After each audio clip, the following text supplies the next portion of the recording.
For thousands of years, people have been caring for the horses they used for transport, war, sport and draft power.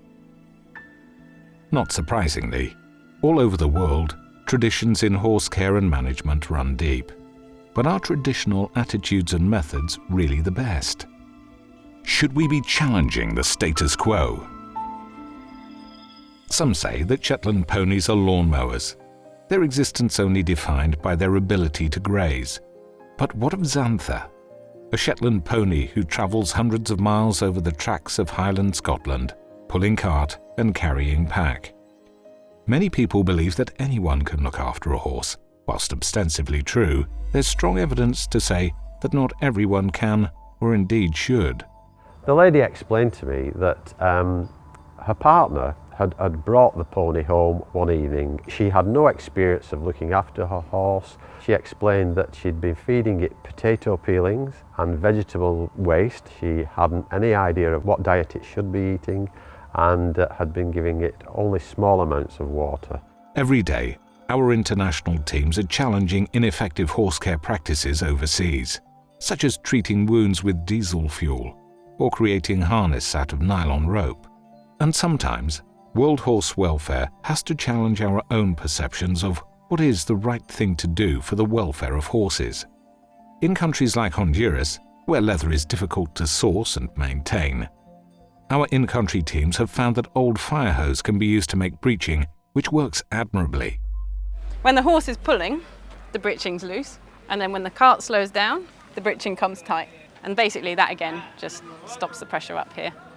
And in sport, where welfare standards are rightly expected to be high, are they always high enough? Is the horse always truly put at the heart of equestrian sports? Poor welfare in some parts of international endurance continue to cause anger and concern. But even in Europe, are we doing right by the horses we use in sport? Some say that high-value horses aren't at risk of welfare problems. But then, how did Fern, a Weatherby's registered thoroughbred, end up dumped in a field with a serious injury? Illegal grazing was sometimes excused as a traditional practice.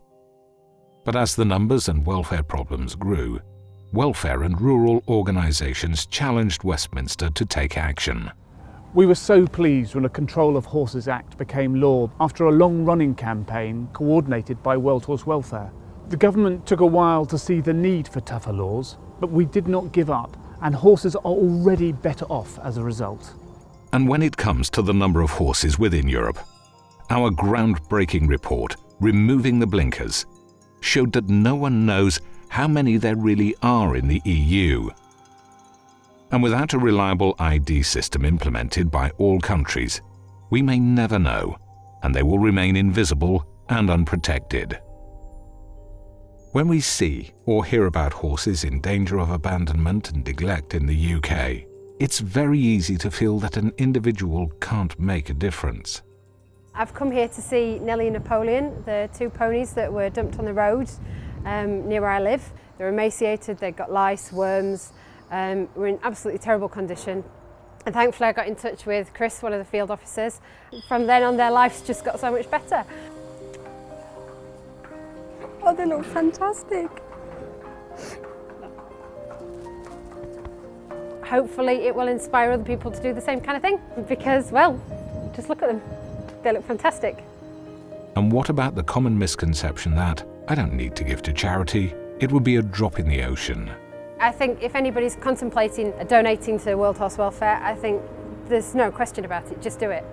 Because without them, you won't get this. Many people believe that the only way to have a good horse is to breed it yourself, and that charities like World Horse Welfare only have old companions. The evidence to the contrary gets stronger every day. Never before have there been such amazing horses available for rehoming from charities like World Horse Welfare.